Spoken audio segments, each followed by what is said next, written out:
My wife hid debt while I paid all our bills, so I filed for divorce, quietly, and claimed everything she thought she could keep.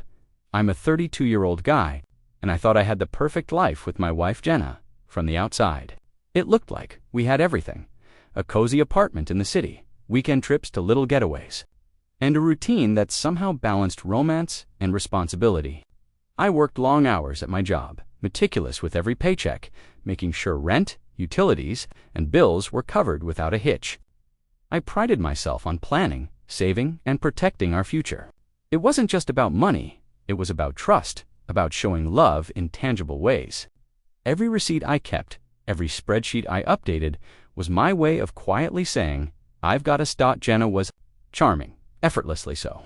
She had this way of smiling at me across the breakfast table, tousled hair and coffee in hand, making me feel like all the late nights and sacrifices were worth it. She laughed at my silly jokes, held my hand during the evenings, and sometimes whispered little compliments that made my chest swell with pride. But there were little hints of something else too: a fleeting glance at a designer bag in a shop window, casual comments about wanting a fancier car someday, little remarks that I brushed off, telling myself it was normal to dream a little.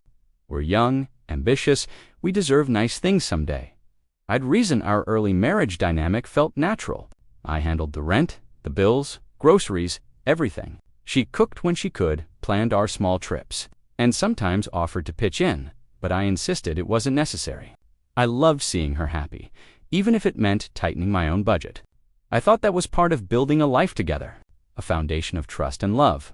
Sometimes, late at night, I'd watch her scrolling through online stores, murmuring about a new dress or a sale, and I'd feel a pang of anxiety, but I shook it off. We were partners, weren't we? She loved me, and I loved her. That had to count for something. Little did I know, those small desires weren't harmless dreams. They were the first cracks in the life I thought was perfect. Cracks I wouldn't see until it was too late. Things started to feel a little off a few months into our marriage, but I still told myself I was overthinking it. It began with the small stuff: Jenna asking if we really needed to cook at home tonight, or joking about how rent eats up all the fun. I'd laugh it off, teasing her back, but a knot of unease started forming in my stomach. I couldn't put my finger on it, but something about the way she talked about money, it didn't sit right. Then there were the unexplained charges. One night, I sat down with our bank statement, and my heart sank a little. There was a bill I didn't recognize, a charge to some boutique I'd never heard of, and a couple of payments to what looked like a credit card. I asked Jenna casually the next morning, hoping for a simple explanation. She said, smiling over her coffee, "Oh, that. It's nothing. Just some things I ordered a while back." I didn't think it mattered. Her tone was light, but I felt the hesitation. I tried to brush it off, thinking maybe it was just me being paranoid. We're young, mistakes happen. It's fine, I told myself.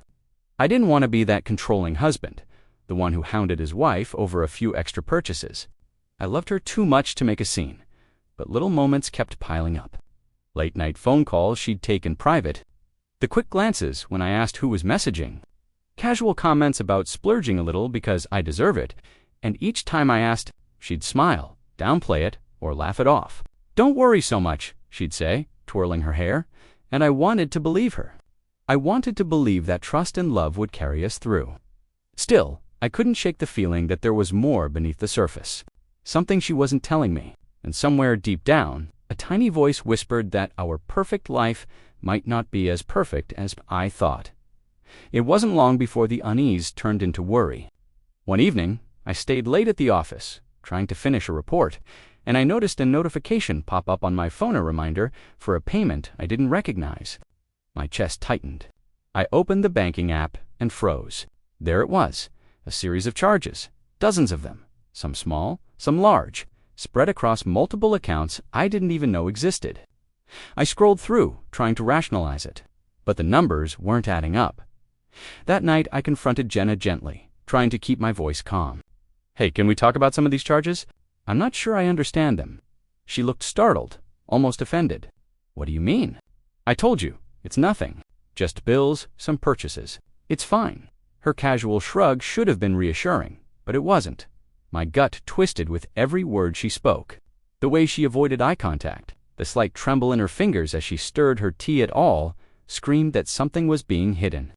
I didn't want to accuse her, but I couldn't ignore the growing pile of evidence in front of me.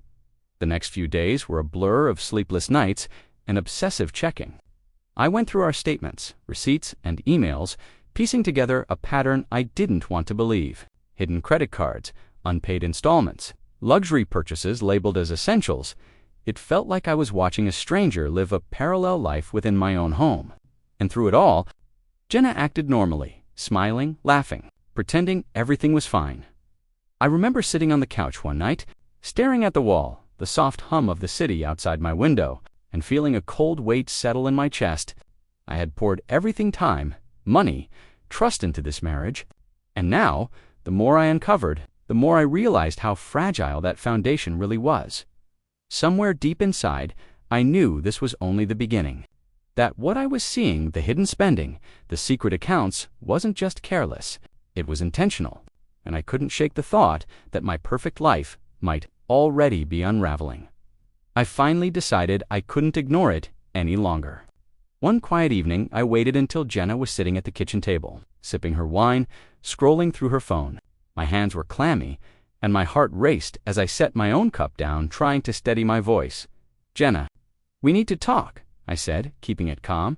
She looked up, smiling, but there was a flicker of something I didn't recognize in her eyes. "About what?" she asked, playful, almost like she was masking nerves. "I saw the charges," I said slowly, "the extra accounts, the purchases, the bills you never mentioned. I don't understand why you didn't tell me." Her smile faltered, and for a moment, I thought maybe she'd finally be honest.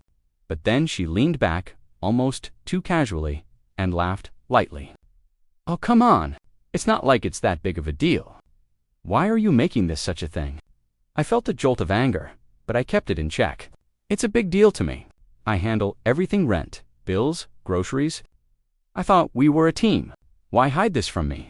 She sighed dramatically, placing her phone down, and her tone shifted. "You're overreacting. Seriously, you need to relax. I told you, it's nothing. Do you really think I'd do anything to hurt us?" Her words should have reassured me, but they didn't. There was something in her eyes, calm, almost rehearsed, that made my stomach twist. I realized in that moment that this wasn't about a mistake or a small slip. It was about control. She was deflecting, manipulating the situation to make me feel guilty for even questioning her.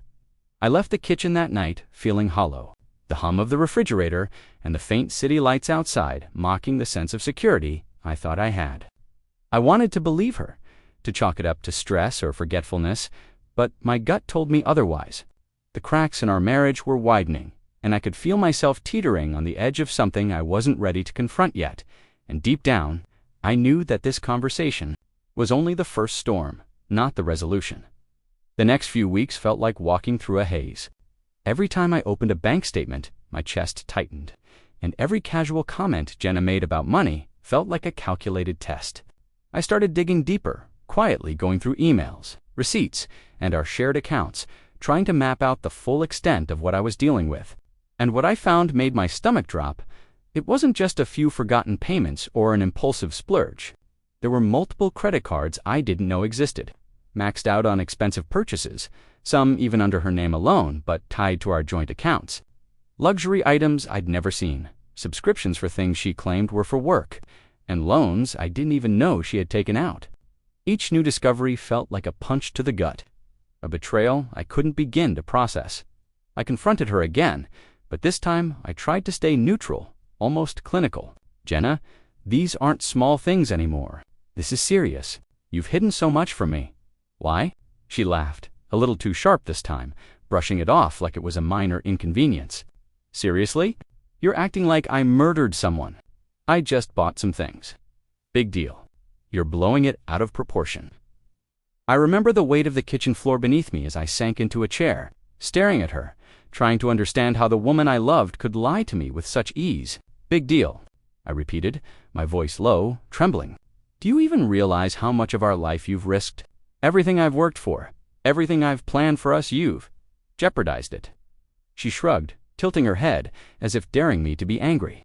The casualness, the lack of remorse, sent a chill through me. I realized then that this wasn't carelessness or an accident, it was intentional. And for the first time, I understood that our marriage wasn't built on trust at all. Sitting there, the hum of the fridge filling the silence, I felt a mix of rage, heartbreak, and a creeping sense of fear. I loved her, but I also knew that I couldn't let this slide. The life I thought I had was unraveling faster than I could stop it. Somewhere deep down that things were about to get much worse. That night, I sat alone in our apartment, the dim glow of the city through the blinds painting long shadows across the floor.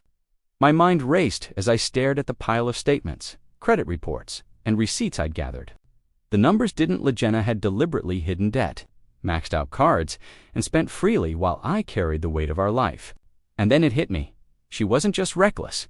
She thought she was untouchable. It was the midpoint twist I didn't see coming. While I'd been quietly piecing everything together, Jenna had been planning her next move. She casually mentioned, almost smugly, how she'd take care of her stuff in case anything ever went wrong with the marriage. At first I thought I'd misheard her, but the realization hit me like ice water.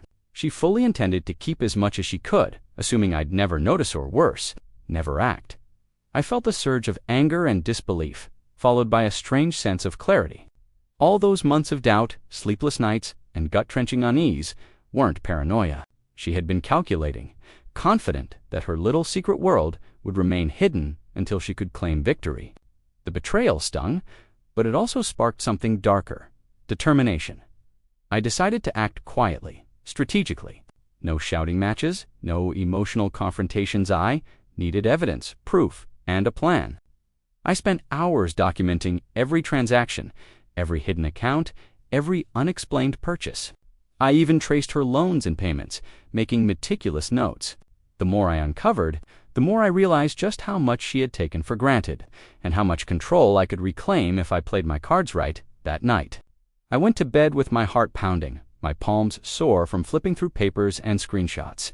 I felt a mix of dread and adrenaline, knowing the next steps would be decisive. I wasn't just angry anymore. I was preparing for action, for a reversal she would never see coming. And as I closed my eyes, the thought that kept me awake wasn't fear, it was anticipation, because soon everything she assumed she could control wouldn't be hers at all. The next few days were a blur of quiet investigation. I became almost obsessive, retracing every payment, every receipt, and every transaction Jenna had tried to hide. I stayed up late, sometimes until 3 a.m., surrounded by spreadsheets, printouts, and my laptop's harsh glow illuminating the living room. The apartment felt colder somehow, the air thick with tension that I couldn't explain to anyone but myself. Every time she walked by, humming or scrolling on her phone, I felt a pang of anger. She had no idea I knew the full extent of her deception. I overheard her bragging to a friend on the phone about how easy it is to stay ahead in a marriage when the other person does all the work, and my blood ran cold. I realized how casually she had assumed her control, how she believed I'd never challenge her. I started building my arsenal quietly. I printed statements, took screenshots of transactions, and even copied emails that showed the hidden accounts and unpaid debts. Every piece of evidence was another shield, another way to protect myself before confronting her or taking the next step. It felt methodical, almost cold, but I told myself it was necessary. She had gambled with my life, my finances, and my trust. I couldn't let her win. Even while planning, the emotional weight hit me. I'd loved this woman, trusted her implicitly, and now every memory of laughter, every touch, felt tainted. I sat on the couch late one night, the hum of the fridge and the distant city traffic filling the silence. And I wondered how someone you thought you knew could be living a parallel life, right under your nose. And then it hit me. She was overconfident. She didn't see it coming. Every lie, every secret she'd banked on, was about to crumble under the weight of the evidence I had quietly collected. For the first time, I felt a surge of power mixed with grim satisfaction. I was ready to take control, not with anger, not with shouting, but with precision. And deep down, I knew that soon she would realize exactly how badly she'd underestimated me. I filed the divorce quietly, almost in silence. No arguments, no dramatic confrontation, just a few clicks, a few signatures, and the legal machinery started moving. The moment I hit submit, a strange mix of relief and adrenaline washed over me. I hadn't told Jenna yet. I wanted her to feel the impact, to realize that the life she thought she controlled was already slipping through her fingers. A few days later, the papers arrived. I watched her reaction from a distance, pretending to sip my coffee as she opened the envelope. Her face changed slowly from curiosity to confusion, and finally, shock. "What? What is this?" she stammered, her voice trembling, though she tried to keep it composed. "It's a divorce," I said calmly, meeting her eyes. "I filed quietly because I had to protect myself, and everything you thought you could keep isn't going to be yours." Her hands shook as she dropped the papers on the table, and for the first time, I saw fear flicker in her eyes. She opened her mouth, probably to argue, to manipulate, to charm anything, but the words never came out. I could see it all behind her carefully crafted mask. Shock, anger, the sudden realization that her overconfidence had betrayed her. "I don't understand," she whispered. "You can't do this?" "I already did," I said, my voice steady, "and it's too late for regrets. I collected everything, documented everything. You gambled with my life, and now you're going to see what happens when the tables are turned." The apartment felt colder, emptier, but for the first time in months, I felt a strange sense of calm. The tension, the sleepless nights, the anxiety, all of it had led to this moment. I wasn't acting out of vengeance. I was acting out of self-preservation, and maybe, finally, justice as she stared at me. The words she wanted to say, trapped in her throat, I realized something important. The power in this marriage had shifted completely, and she had no idea how completely she'd miscalculated. But even as the papers sat on the table between us, I knew this wasn't the end, not yet. There was still one final reckoning coming. After the divorce papers hit her hands, the apartment became a strange battlefield of silence.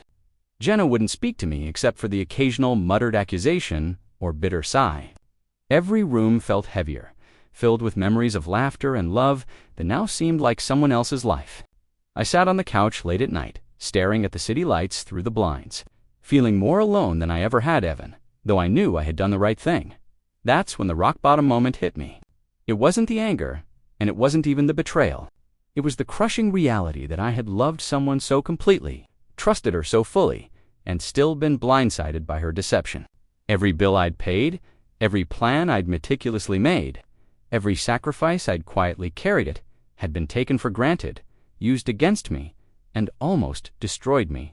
I felt hollow, like a shell of the man I had been, and for the first time in years, I doubted myself. Did I misread everything? Was love always going to be this dangerous? I remember the sound of the fridge humming, the faint traffic outside, the smell of cold coffee on the counter. I traced my fingers over the worn armrest of the couch, feeling the weight of exhaustion and heartbreak. I wanted to scream, to cry, to shake her and demand answers, but the words wouldn't come. The betrayal had stripped me of energy, leaving only sharp clarity and emptiness. And yet, amid that emptiness, a spark of resolve flickered. I realized that this pain, this rock bottom, was exactly what I needed to see the truth. The illusions were gone. The lies were exposed. And though my heart ached, my mind was finally free to act without fear or distraction. I knew then that the coming days would decide everything. The tables were set, the pieces in place, and the reckoning was inevitable. But the question lingered in my chest. Heavy and unforgiving, could I turn this devastation into power, or would I lose myself entirely before the end? The day of the confrontation felt surreal, like stepping onto a stage I hadn't rehearsed for it, had been preparing for in secret. Jenna sat across from me at the lawyer's office, arms crossed, lips pressed tight, her confident mask finally starting to crack. She tried to meet my gaze, but I could see it, the flicker of fear and uncertainty. For the first time, she wasn't in control. "You can't just take everything," she said sharply, her voice shaking despite the force behind it. "We built this life together." I leaned back, calm, letting her words hang in the air. "We built something." "Yes," I said quietly. "But you also hid debts, mismanaged our finances, and assumed I wouldn't notice. I collected everything, documented everything, and I'm protecting what's rightfully mine." Her eyes widened, and for a moment, I almost felt a twinge of pity, but it passed. This was the same woman who had lied, deceived, and planned for her own advantage. And now the power was mine. I could see her scrambling, grasping for words, for some way to regain control, but there was none. Every bluff she had counted on had been dismantled, every assumption overturned. She leaned forward, voice dropping to a whisper. "Jude, this isn't fair. You're ruining everything." I shook my head slowly. "Fair? You think fairness exists when trust is broken? I loved you, I trusted you, and you hid your life from me. This isn't about revenge, it's about closure, about reclaiming what you tried to take without consent." The lawyer shuffled papers between us, but the tension was no longer legal, it was personal, intimate, devastating. Jenna's silence screamed everything she couldn't admit. And as I sat there watching the realization sink in, I felt an unexpected surge of relief and empowerment. For the first time in months, I breathed without the crushing weight of deceit pressing down on me.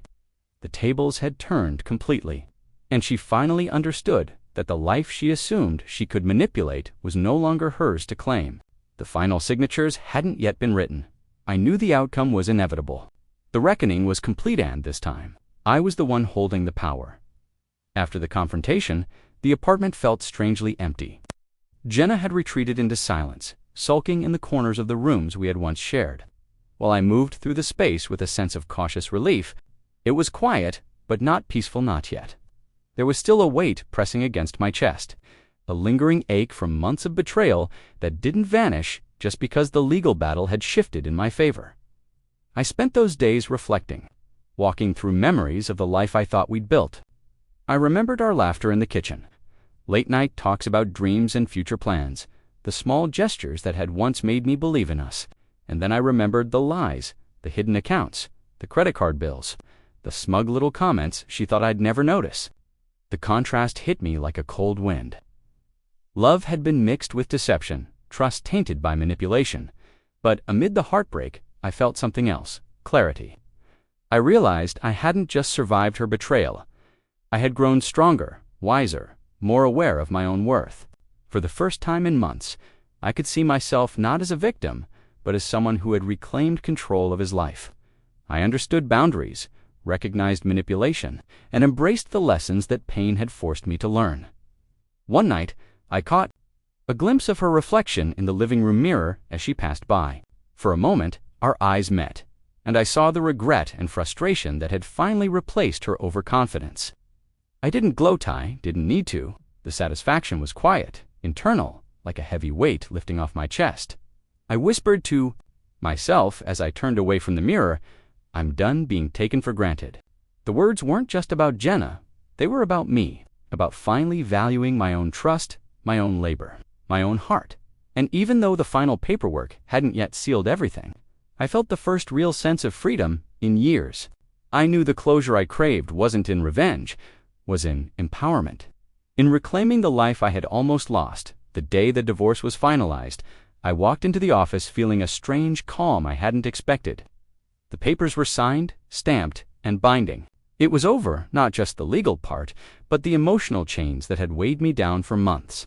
Jenna sat across from me, quiet, defeated, and I realized she finally understood what I had known all along. The life she thought she controlled was gone, and there was nothing she could do to change it.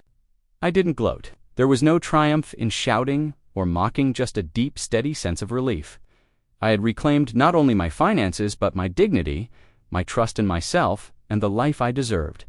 Every bill I had covered, every sleepless night, every whispered worry about her hidden spending had led me here. And now, for the first time in years, I felt truly free. Walking out of the office, the city felt different.